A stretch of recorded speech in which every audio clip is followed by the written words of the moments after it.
क्या आपका दिल टूटा है? हाँ। आप इससे कैसे निपटते हैं? बिल्कुल सही। खुद के साथ बैठिए, इसे अच्छी तरह महसूस करें, फिर समझें कि आप ऐसा क्यों महसूस कर रहे हैं और इसे गुजरने दें। इसे अपने अंदर से गुजरने दीजिए और बाहर निकलने भी दीजिए, लेकिन इसे कभी भी नजरअंदाज मत कीजिए। भारतीय सिनेमा की सबसे चर्चित अभिनेत्रियों में से एक कियारा आडवाणी हमारे साथ एक बेबाक बातचीत के लिए जुड़ रही हैं। आप अपने माता पिता को देखते थे, वे बहुत प्यार करने वाले थे, तो आप भी वही पाना चाहते थे जो उनके पास है। इसे शैडो इफेक्ट कहते हैं। आप उनकी जिंदगी दोहराना चाहते हैं जो वे अनुभव कर रहे हैं। क्या आपके साथ भी ऐसा हुआ? शायद इसीलिए मैं सिड से प्यार कर बैठी। मैंने पापा को खुद के दम पर परिवार के लिए सबसे अच्छा करते देखा। मुश्किलों में भी वे हमें कभी महसूस नहीं होने देते थे। या फिर शायद बस ऐसा ही दिखावा करने की कोशिश करना, ये कि प्यार में खो गए हैं। इस एपिसोड में उन्होंने ईमानदारी से साझा किया कि एक्टिंग, माँ बनना या अपनी पहचान, इन्हें बैलेंस करना कितना मुश्किल है। साथ ही असफलता, आत्मसंदेह, दबाव और वे अनकहे इमोशनल स्ट्रगल। क्या आपने कभी खुद को कमतर महसूस किया है? नहीं। मुझे पसंद है कि मैं कमरे में सबसे समझदार व्यक्ति न रहूं। मेरा मानना है कि ऐसे कमरों में रहना अच्छा है जहां सीखने को बहुत हो, पर मुझे कभी ऐसा नहीं लगा कि मैं यहाँ का नहीं हूँ। आपने कहा कि अब आप जागरूक हैं कि क्या करना है और क्या नहीं, क्योंकि आप पर हमेशा ये माँ वाला दिमाग रहता है। हाँ, आप अपनी बेटी के बारे में सोच रही हैं। क्या आप कोई फैसला बदलती अगर पता होता कि जो झेल रही हैं वो होगा नहीं? मुझे सच में लगता है कि मैंने हर एक अनुभव से कुछ न कुछ सीखा है। मैं कह सकती हूँ कि इन्हीं अनुभवों ने मुझे आज जैसा बनाया है। जीवन के सबक मुझे बुरे वक्त ने सिखाए। एक शिक्षक होने के नाते आप अपनी बेटी को आजकल के इस समाज में पुरुषों का बेहतर तरीके से सामना करना कैसे सिखाएंगी? जिंदगी के रिश्ते जिनके साथ आप बड़े होते हैं, वे आपको कुछ सिखाते हैं। मैं उसे ऐसे पालना चाहूंगी कि वह अपने फैसले खुद ले सके। मैं नहीं चाहती कि वह हमारी तरह जिंदगी जिए। उसे अपने खुद के अनुभव होने चाहिए।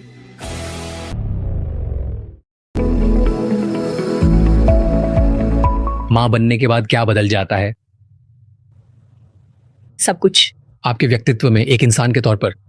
मेरा व्यक्तिगत रूप से ये मानना है और मैं महसूस करती हूँ कि माँ बनने से पहले और माँ बनने के बाद मैं अपनी जिंदगी में हर तरह से एकदम अलग और नई इंसान बन गई हूँ और अब पहले के मुकाबले काफी ज्यादा व्यस्त रहने लगी हूँ। जैसा? पुरानी बातों से समझौता कर लिया है। ठीक है। हर तरीके से। चलिए शुरुआत करते हैं सोचने की प्रक्रिया से, जो अब बहुत ज्यादा प्रमुख हो गई है। अब मैं जो भी करती हूँ, हर चीज में मैं लगातार यही सोचती हूँ कि मुझे अपनी बेटी के लिए एक उदाहरण बनना है, ताकि मेरी बेटी महसूस करे अगर मैं ये करती हूँ। मैं इस शो में बस यही कहने जा रही हूँ, क्योंकि लोग सोच रहे होंगे कि हम यहाँ क्यों बैठे हैं। मैं एक ऐसी बात कहने जा रही हूँ जो प्रसव के बाद की स्थिति से जुड़ी है, जिसके बारे में कोई बात नहीं करता, जबकि इस पर और ज्यादा बात होनी चाहिए। और मैं आपको बताती हूँ क्यों। आजकल लोग यह जानते हैं, लेकिन हर किसी का प्रसव के बाद का अनुभव अलग होता है, भावनात्मक और शारीरिक रूप से भी। मेरे लिए कई बार ऐसा हुआ और 3-4 दिन पहले ही मुझे त्वचा से जुड़ी समस्या हुई थी। ठीक है, एक अचानक से, और मेरे साथ पहले कभी ऐसा नहीं हुआ था। और मैं महसूस करती हूँ कि आप सब भी सोचते होंगे कि हे भगवान, मेरे साथ ऐसा क्यों हो रहा है और ऐसा क्यों हो रहा है। लेकिन अब मैं अपनी जिंदगी के उस मुकाम पर पहुंच गई हूँ जब मुझे लगता है कि अब मुझे कोई नहीं रोक सकता। मैं अब भी अपनी जिंदगी जीने वाली हूँ और वही करती रहूंगी जो मैं चाहती हूँ, चाहे इसका मतलब हो कि मुझे अपने गुस्से को पिंजरे में बंद करना पड़े, मुझे खुद को संभालने देना पड़े। और मुझे तुम्हें बताना है रेज, जब तुमने मुझे मैसेज किया कि मैं पूरी तरह समझ सकती हूँ, मेरी बहन भी इससे गुजर चुकी है, मेरी आंखों में आंसू आ गए थे, क्योंकि मुझे लगा जैसे कोई, बस उस पल में मैंने खुद को थामे रखा। ऐसा लगा कि ये सच में एक पहचान में बदलाव जैसा है। तुम जानती हो, ये एक बिल्कुल नई दुनिया है और उस पल में ये इससे गुजरने वाली महिला के लिए खुद को माफ करना मुश्किल होता है। इसमें वक्त लगता है। मुझे इसमें 6 महीने लग गए हैं। मैं अभी भी पूरी तरह से ठीक नहीं हूँ, मुझे नहीं पता क्यों, लेकिन ये सच है कि इसमें समय लगता है। 6 महीने लग गए खुद को थोड़ा समय और माफी देने में। माफ करना। ठीक है।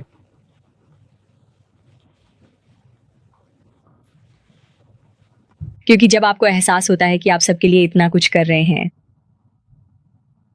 तो आप अपने साथ जो रिश्ता होना चाहिए उसे भूल जाते हैं, वो बातें जो आपको खुद से कहनी चाहिए।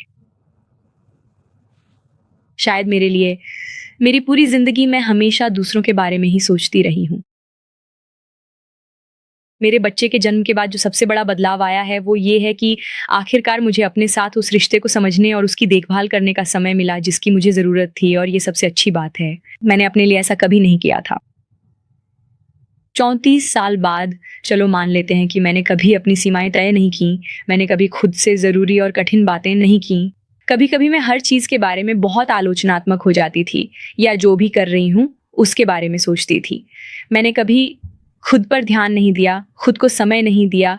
ये सारी बातें इन 6 महीनों में समझ आई हैं।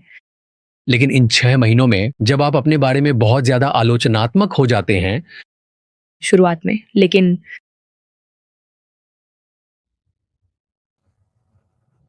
मतलब हर चीज,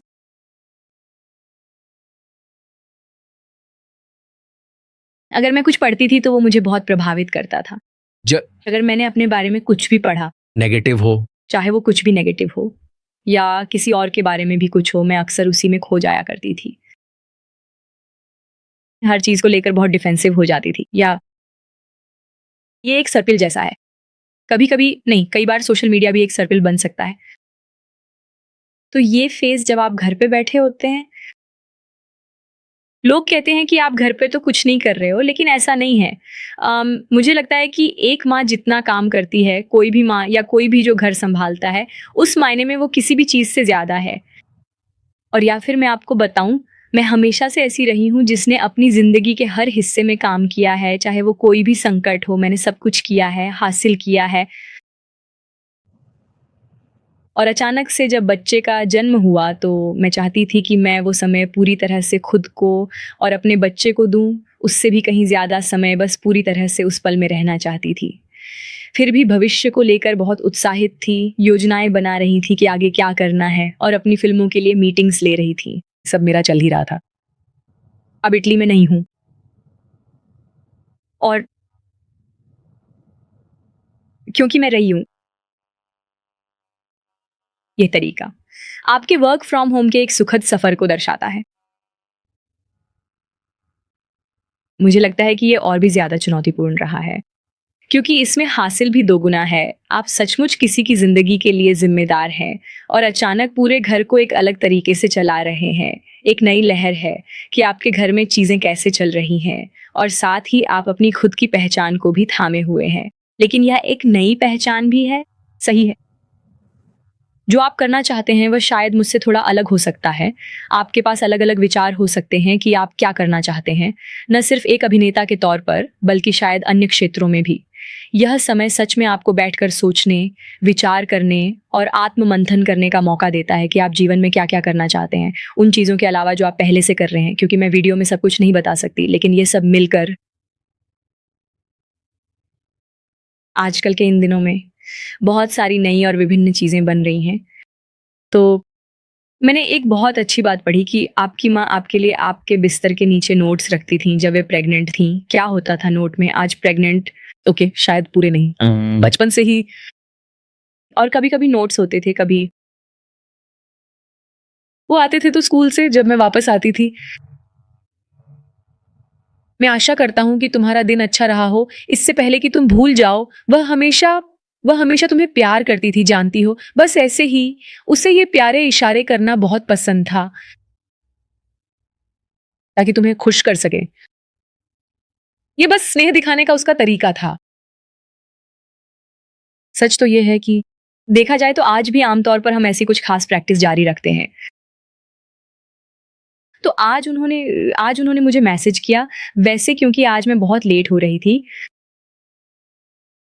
वह कमरे में गई थी और कहा कि मैं सो रही थी और वह मकर के सोने के लिए गई थी। फिर उन्होंने मैसेज भेजा, मैं गाड़ी में थी, तब मैंने पढ़ा कि हैव अ वंडरफुल इंटरव्यू। वह हमेशा ऐसा करती थी, मतलब कोई भी शुभ काम करने से पहले, और ज़रूरी नहीं कि वह कोई बड़ा काम हो, छोटी से छोटी चीज़ भी हो सकती है। कुछ भी शुरू करने से पहले वह हमेशा चाहती थी कि मेरी दुआओं के साथ जाओ। तो और फिर वह लिखती थी, ये वह था प्रेगनेंसी के बाद। उससे पहले क्या लिखा था लेटर में? मैं अक्सर उस पत्र के बारे में सोचती हूँ जिसे मैंने ऑनलाइन और कैमरे के सामने सबके लिए पढ़ा था, और यह काम पर वापसी की मेरी सबसे पहली शूटिंग का अनुभव था, अपने बच्चे की डिलीवरी होने के बाद के उस खास समय के दौरान। सबसे पहले उस लेटर में लिखा था, जाओ और मजे करो, खुद की तरह रहो, अपनी सोच सही रखो, सकारात्मक रहो, खुद का आनंद लो, यही तो वो है जो तुम करना चाहती हो। हाँ, सच कहूं तो मैं बस वही मोटिवेशन ढूंढ रही थी, जैसे एक छोटी सी आवाज जो हमेशा तुम्हारे साथ रहती है, तब भी जब मन में कभी थोड़ा सा भी संदेह होता है। पता है वो कितना मस्त विचार था कि ये मेरा पहला दिन है और अंदर से मैं इतनी ज्यादा खुश थी। ये फिर जब मैं वहां से वापस घर आई तो मुझे लगता है कि उस दिन मैंने सच में कुछ अलग महसूस किया। आमतौर पर जब हम लोग किसी नई चीज की शुरुआत करते हैं,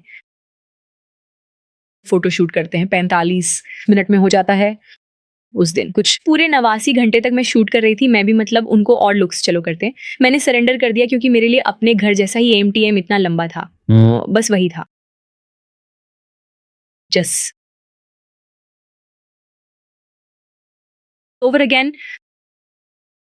हैव यू वे फेल की आप फिल्म के किरदार की गहराई में पूरी तरह से खो गए हैं? बोल। अक्सर ऐसा होते हुए देखा जाता है। ठीक है, मुझे सोचने दें। उस पल में मुझे यह महसूस नहीं हुआ था कि मैं घर वापस जाने के बाद भी इस किरदार की तरह व्यवहार कर रहा हूं। लेकिन सच तो यह है कि जब आप किसी चरित्र में इतना अधिक वक्त निवेश करते हैं तो आप अंततः उसी का हिस्सा बन जाते हैं। उस किरदार की बहुत सारी विशेषताएं आपके अपने निजी जीवन में भी शामिल हो जाती हैं। हाँ, तुम कुछ गुण दिखाते हो। कभी कभी मैं वो चीजें अपना लेता हूँ जो मुझे पसंद आती हैं, बिना पता चले ही वो मुझ में रह जाती हैं।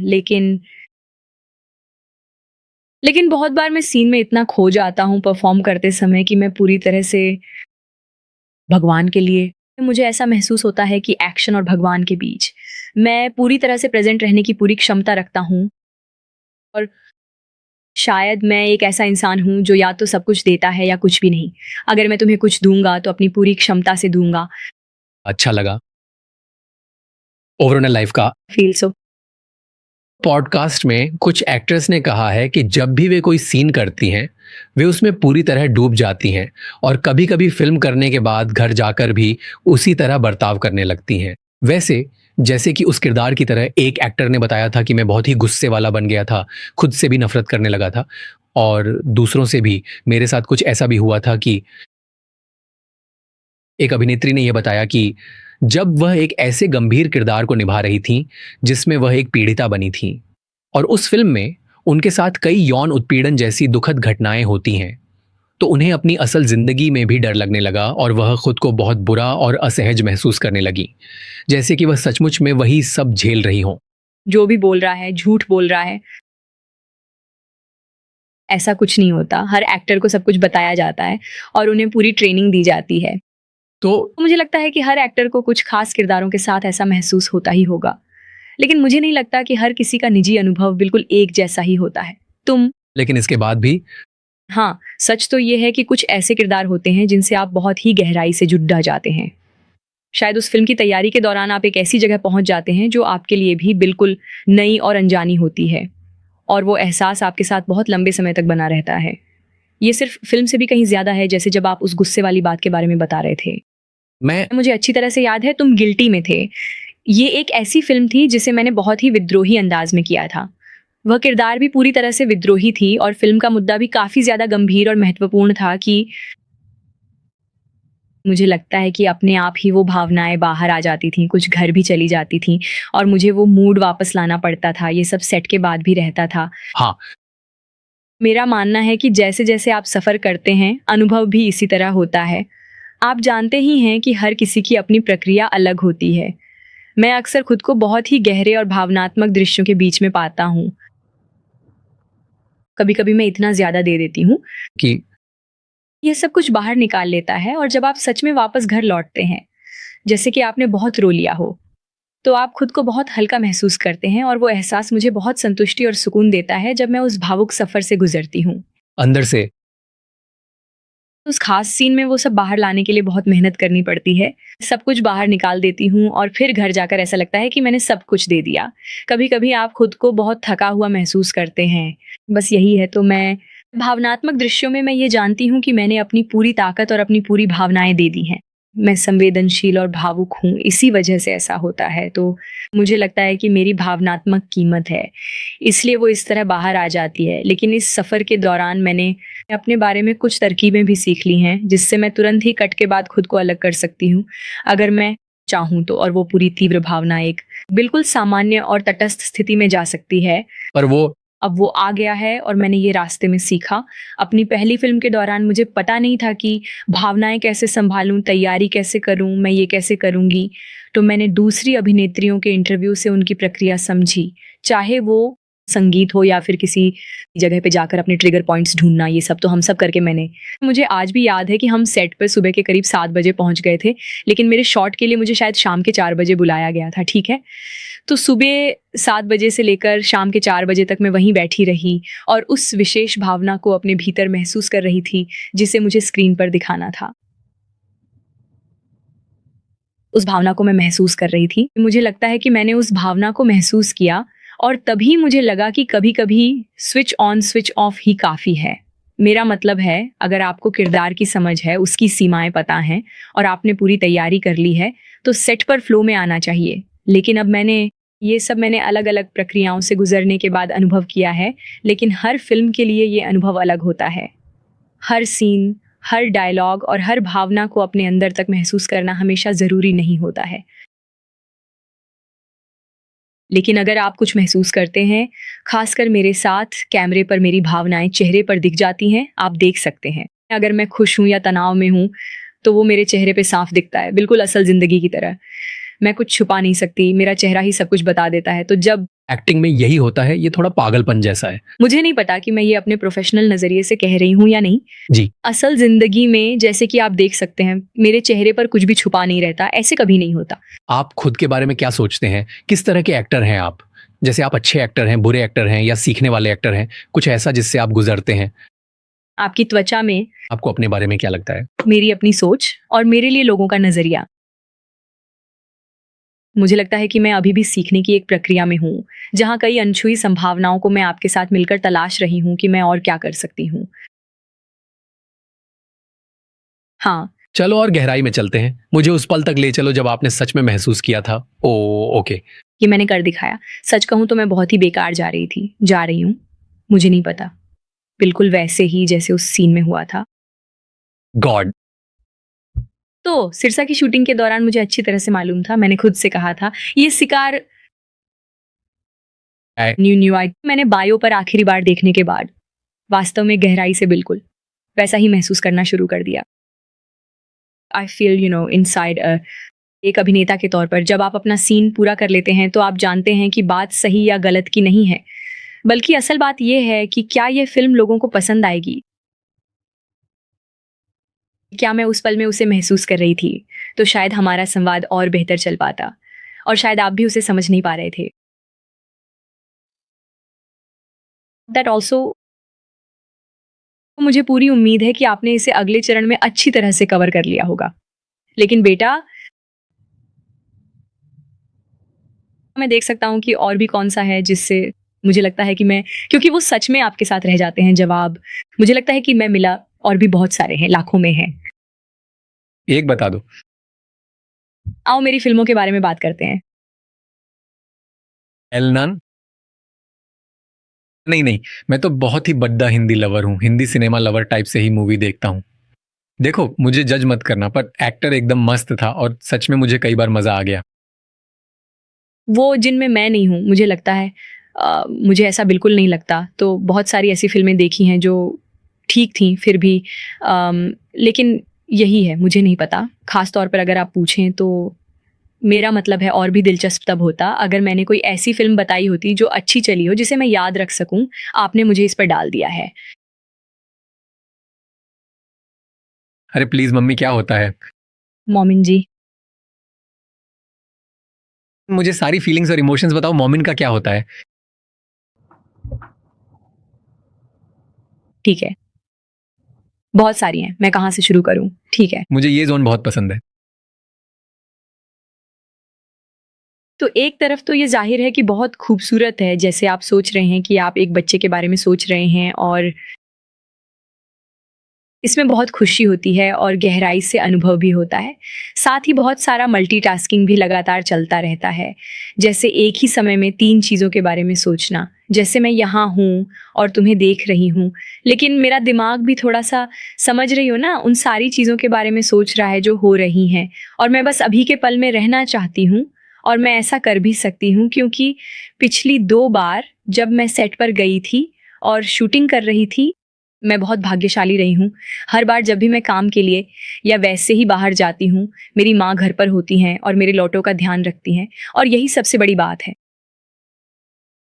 मेरा मानना है कि इसके साथ आप हर काम विश्वास से कर सकते हैं, क्योंकि आप सबसे सुरक्षित महसूस करते हैं जब कोई परिवार का सदस्य वहाँ होता है। मेरे मामले में मेरी माँ, लेकिन वो भी शूटिंग कर रही हैं तो वो घर पर होती हैं, और मुझे लगता है कि इससे मुझे ये सुविधा मिलती है कि मैं पूरी तरह से अपने बाकी कामों में मन लगा सकती हूँ, चाहे वो कोई भी काम हो। अगर मुझे कोई मीटिंग करनी है या कुछ और मीटिंग हो या कुछ भी, तो कभी कभी इन मामलों में सौभाग्य से मैं पूरी तरह से उपस्थित रह पाती हूँ, और कभी कभी भूल जाती हूँ कि ओह भगवान, मैं अभी एक फीडिंग मॉम हूँ। तो निश्चित रूप से समय बहुत महत्वपूर्ण है। अभी के समय में जीवन का सबसे महत्वपूर्ण और अनमोल पहलू यही है, क्योंकि हम हमेशा संतुलन बनाए रखने की कोशिश करते हैं, लेकिन एक माँ का दिमाग एक ही समय पर सैकड़ों जिम्मेदारियों को संभालता रहता है। Little foggy sometimes. सिर्फ कोहरा फोकी। फागी। यह बिल्कुल स्वाभाविक और प्राकृतिक बात है कि अगर आप नींद की भारी कमी और थकान से जूझ रहे हैं, या फिर आप जानते ही हैं कि जब आप लगातार एक साथ कई सारे अलग अलग काम करने की कोशिश कर रहे होते हैं। नमस्ते। मैंने अपने अरितिक फोर्टिस को पकड़ा हुआ है, इसमें सोना है, और शुरुआती कुछ महीनों में हर माँ को ऐसा ही लगता है। Watching this will relate to this and everybody as well. You do know a माँ, आपके पास एक माँ होगी। अगर आप तय करते हैं कि आप बनना चाहती हैं, एक पुरुष भी इसका अनुभव करेगा। लेकिन यह है, यह जीवन का सबसे खूबसूरत पहलू है किसी भी तरह से। मेरा मतलब है, इससे बेहतर कुछ नहीं है। ये सबसे जादुई चीज़ है जो आपका शरीर कर सकता है। आपको सच में ऐसा महसूस होता है।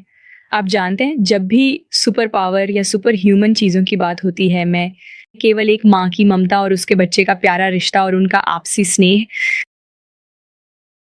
बस वास्तव में ये एक तथ्य कि हमने इसे चुना, और इसकी क्षमता, और यह कि ईश्वर की कृपा और आशीर्वाद आप पर बना रहे, ये एक बहुत बड़ा आशीर्वाद है। और मुझे ऐसा लगा, और मैं बस इसे कह रही हूँ क्योंकि मैं पूरी तरह से महसूस करती हूँ कि अगर कोई और इसे देख रहा है और उसे भी ऐसा लगता है कि वह इससे गुजरा है, या वहाँ आपको बस ऐसा लगता है कि आप इस पूरी यात्रा में बिल्कुल भी अकेले नहीं हैं इसमें। टोनी, मैंने इसे गहराई से महसूस किया है, मैं इसे सच में महसूस करती हूँ।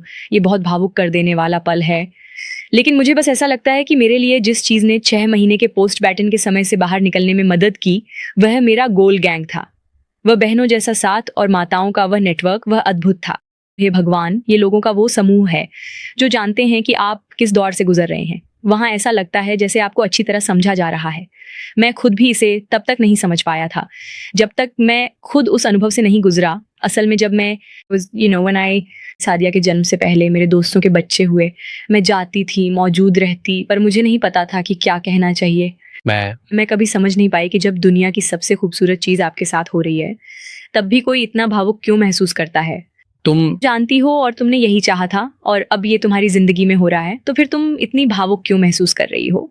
लेकिन जब तुम खुद उस दौर से गुजरती हो, तब समझ आता है कि ये इतना कलंकित किया गया है कि लोग कहते हैं तुम्हें तो खुश होना चाहिए। बिल्कुल, कोई ये नहीं कह रहा कि हर माँ खुश नहीं होती। मेरा मतलब है, वो अपने बच्चे के लिए कुछ भी कर सकती है, ये उसका अधिकार है, लेकिन उसके पास बहुत कुछ है जिसे उसे बाहर निकालना है, बहुत कुछ है जिसे उसे महसूस करना है। उसकी भावनाएं जायज़ हैं, क्योंकि देखो तुम किन चीज़ों से गुजरती हो, घर और सब कुछ बदल जाता है। तुम्हारी पूरी पहचान एक रात में बदल जाती है जब तुम पहली बार माँ बनती हो। ये एक नया किरदार है और तुम सब पहली बार सीख रही हो, तुम गुजरती हो। वास्तव में जब हम कहते हैं कि ये जिंदगी बदल देने वाला है, तो सच में ऐसा ही है। ये सिर्फ बच्चे के जन्म के बाद रुकता नहीं है, असल में तो सब कुछ वहीं से शुरू होता है। क्योंकि फिर आप बच्चे को फीड कर रही होती हैं या बच्चे के लिए पोषण दे रही होती हैं, वो भी नींद की कमी में। आपका दिमाग लगातार चलता रहता है, आप चाहें तो सो सकती हैं, लेकिन बस आप जानती हैं कि मैं क्या करती थी। जब वो उठने वाली होती थी, मुझे पहले ही एहसास हो जाता था कि वो जागने वाली है। मुझे लगता था जैसे मैं उससे जुड़ी हुई हूँ, ये बिल्कुल वैसा ही है। आप इस बच्चे के साथ अपने पेट में लगभग 9 महीने तक रही हैं, स्वाभाविक रूप से इतनी जुड़ी हुई। तो आप उस नींद से लड़ती हैं, आप उससे लड़ती हैं, आप इन सब चीज़ों को पार कर लेती हैं, लेकिन आपको इसे चाहना भी चाहिए, आपको इससे बाहर निकलने की ज़रूरत होती है, एक पूरे गांव की ज़रूरत की तरह। एक बच्चे के पालन पोषण में, एक माँ के रूप में, मुझे लगता है कि पुरुषों के लिए, आपके पार्टनर और आपके पति के लिए, इस समय अपनी पत्नी के साथ होना बहुत ज़रूरी है। क्योंकि जब माँ खुश होती है तो बच्चा भी खुश रहता है। खुश माँ से पूरा परिवार खुश रहता है। एक खुशहाल परिवार से खुशहाल समुदाय बनता है, और खुश समुदाय से ही सुखी समाज बनता है। ये सब आपस में जुड़े हुए हैं और इसी तरह हम आगे बढ़ते हैं। अपनी भावनाओं को मान्यता दें। फिल्म ने समर्थन किया और बेझिझक बात की। क्या मुझे इसे देखना चाहिए? अगर मैं बात करूंगी तो कैसी लगूंगी? क्या कृतज्ञ समझी जाऊंगी? ये बहुत जरूरी है क्योंकि हर मां चुपचाप इससे गुजर रही है। लेकिन मुझे बताओ, ये स्पष्ट नहीं है कि सबको ऐसा करना चाहिए या सुनना चाहिए कि माएँ किससे गुजरती हैं। मैं जानना चाहूंगी, तो मैं आपसे बस जिज्ञासा से पूछ रही हूं। मैंने अपनी बहन को हाल ही में देखा। 2 साल पहले वह बहुत सारी भावनाओं से गुजर रही थी। भले ही मैं अब उसके साथ नहीं रहती, जाहिर है कुछ कारणों से। मैं उसकी कहानियां सुनती थी, उसे देखती थी, तो लगता था जैसे उसके साथ 20 चीजें एक साथ चल रही हैं। ये क्या हो रहा है? लेकिन यह बहुत स्पष्ट था कि हर कोई उसका समर्थन कर रहा था। मेरा सवाल है, क्या होता है? आप किस द्वार से गुजरती हैं? वो क्या चीज़ है जो लोगों को समझ में नहीं आती और वो समझ नहीं पाते? क्या हम पुरुषों में कुछ कमी है कि हम कमी है। समझ नहीं पाते, समर्थन नहीं कर पाते? तो हमें समझने की ज़रूरत है। क्या? क्या है? मुझे बिल्कुल ऐसा ही महसूस हो रहा है कि शायद जैसे मेरे पति, आप कहते हैं कि वो बहुत हाथ बंटाते हैं, लेकिन उनके लिए भी ये एक तरह से परीक्षा है। उन्हें भी ऐसा ही लगता है, और मुझे लगता है हर मर्द को यही लगता होगा कि मैं तो हूँ, मैं कोशिश कर रहा हूँ, मैं सब कर रहा हूँ, फिर भी ऐसा क्या है जो मैं नहीं कर पा रहा हूँ, या क्योंकि कोई बात ही नहीं करता, कोई बताने वाला है ही नहीं। हमें भी करना चाहिए, अलग अलग समय पे दिखाना चाहिए। मुझे ऐसा लगता है कि शुरुआत में सब लोग सिर्फ बच्चे के बारे में ही बहुत ज़्यादा सोचते हैं, जैसे कि बच्चा सो रहा है या बच्चा पूरी तरह से ठीक है। मैं भी हमेशा यही सोचता था कि अपनी पत्नी की मदद करूं, लेकिन सच तो ये है कि पहले कुछ महीनों की जो दिनचर्या होती है, खासकर जब बच्चा बहुत ही छोटा होता है, वो काफ़ी अलग और थका देने वाली होती है। लेकिन छोटी से छोटी बातें, जैसे कि मैं आपको बताऊं मैं क्या किया करता था। वहाँ एक ऐसा समय था जब मेरी भावनाएं इधर उधर हो रही थीं और वो अपनी फिल्म का प्रमोशन कर रहे थे। वो रात को आते थे और पूरा समय निकालते थे, क्योंकि उन्हें अच्छी तरह अंदाजा था कि कम से कम अगर मैं अपने परिवार से मिलता, और निश्चित रूप से उनका भी मन करता था कि वो अपने बच्चे के पास रहें, उसके साथ समय बिताएं, तो वो पूरा दिन काम करते और रात को मैं अपनी माँ के घर पे थी तो वो उस समय आते थे। श्री उदास सुबह सुबह वापस काम पर चला जाता था। उस वक्त मुझे नहीं पता कि वो सिर्फ मैं थी जो उस समय अपनी जिंदगी में उसकी कमी महसूस कर रही थी या कुछ और, लेकिन मैं जो भी महसूस कर रही थी, सब कुछ मुझे ट्रिगर कर रहा था। चाहे वो कुछ भी हो, मतलब आप कह सकते हैं कि ये ऐसी चीज थी जिस पर आज हम हंसते हैं, लेकिन उन पहले कुछ दिनों में, उस मुश्किल वक्त के दौरान, कुछ भी बस पट पट पट मेरे आंसू निकल आते थे। ठीक है। तो मुझे याद है मेरी बेटी के पीडियाट्रिशियन ने कहा था कि बस उसे हर रात ड्राइव पर ले जाओ, कुछ इतना साधारण सा, उसे बस बाहर ताज़ी हवा मिले और थोड़ा सांस लेने दे, क्योंकि ये एक रूटीन जैसा बन जाता है। शुरुआत में क्या होता है, बस दूध पिलाना, मुश्किल से सुलाना, फिर वही सब दोबारा करना और फिर उठकर फिर से दूध पिलाना। वो मुझे हर रात ड्राइव पर ले जाते थे और ये बस इतनी सी बात थी। कभी कभी बस इतना ही होता है कि मैं कहती हूँ कि मुझे अपना मन हल्का करना है और मुझे कोई सलाह नहीं चाहिए, मुझे कुछ भी सुनना नहीं है, मुझे बस जो मेरे दिल में है वो कह लेने दो, मुझे अपना मन हल्का करने दो। क्योंकि ऐसा भी नहीं कि आप उन बातों में सब कुछ कहना चाहते हो, बस आप चाहते हैं कि कोई आपको सुने, आपको एक आउटलेट चाहिए। आप चाहते हैं कि कोई आपको आपके लिए देखे, कोई आपके लिए वो छोटी चीज़ें करे, जैसे सब अपने बच्चे के लिए घर आते हैं। मैं देख रही हूँ, यही वो बात है जो मैं कहना चाहती थी जब मैंने कहा था कि मैं अपने दोस्तों के लिए हमेशा मौजूद रहूंगी, लेकिन मुझे भी वही चीज़ नहीं मिली। ये सिर्फ मेरे बारे में नहीं है, ये पूरा एक सपोर्ट सिस्टम है ना? शायद आपकी माँ, आपके पिता, आपके ससुराल वाले, आपके पति या आपके दोस्त भी हो सकते हैं। हर कोई अपने तरीके से साथ देता है, पर हमें पता नहीं होता कि सही बात क्या कहनी है या क्या करना है, जब तक कि आप खुद उस स्थिति से न गुजरे हों। मेरे वे दोस्त और माएँ जो इससे गुजर चुके हैं, वे ज़रूर साथ देते थे। वे ही थीं जिनके साथ मैं बस अपना समय बिताना चाहती थी, क्योंकि उन्होंने मेरी बात सुनी, मुझे समझा।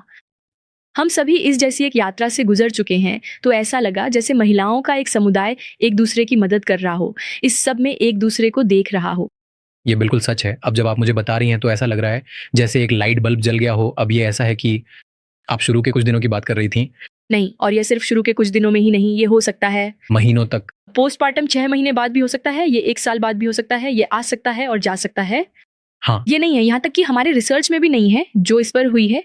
तो मुझे ऐसा लगता है कि तो बीच बीच में जब भी मुझे समय मिलता है, जैसे अगर मैं पंपिंग कर रही हूँ और बैठकर अपने फ़ोन पर स्क्रॉल कर रही हूँ, ओह माय गॉड, ये सच में ऐसा है कि आप उसमें उलझ सकते हैं। मतलब मैंने सोशल मीडिया पर आज तक मेरे एल्गोरिदम और उसमें बेबी से जुड़ी चीज़ों के अलावा वे सब खुश और प्यारे हैं। बाकी सब कुछ लगातार नेगेटिव ही है। तो मैं ऐसी थी, ठीक है? मैं इस रास्ते पर नहीं जा सकती, ये अभी मेरे लिए अच्छा नहीं है उस फेज़ के लिए जिसमें मैं हूँ, तो मैंने इसे ब्लॉक कर दिया। लेकिन फिर मैं सोचने लगी, मैं ये चीज़ें क्यों महसूस कर रही हूँ? क्यों कुछ चीज़ें आपको दूसरों से ज़्यादा प्रभावित करती हैं?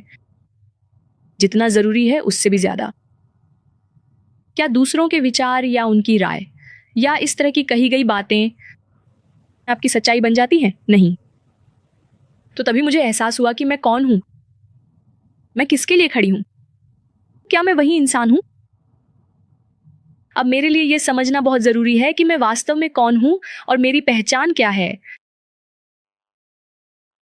मेरे बारे में आपकी राय या फिर किसी भी तरह की भटकाने वाली कहानी मेरी सच्चाई न बन जाए, क्योंकि वह है ही नहीं। और जैसे ही आप ये समझ जाते हैं, तब आप बस जैसे अब ये सब मुझे वाकई परेशान नहीं करता और ये इतना आसान है कि बस फिर से उसी बात को जान लेना। ठीक है, किसी ने तुम्हारे बारे में ये कहा, लेकिन क्या इसका मतलब है कि वही सच है? वो उनकी राय है, कोई तथ्य नहीं।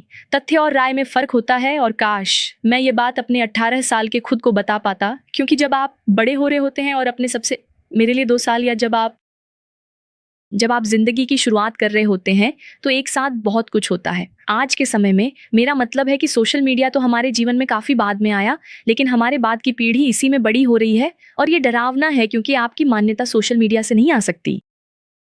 आपको जानना चाहिए कि आप कौन हैं, और सबसे महत्वपूर्ण बात, आपके लिए यह जानना कि आत्म मान्यता बाहरी दुनिया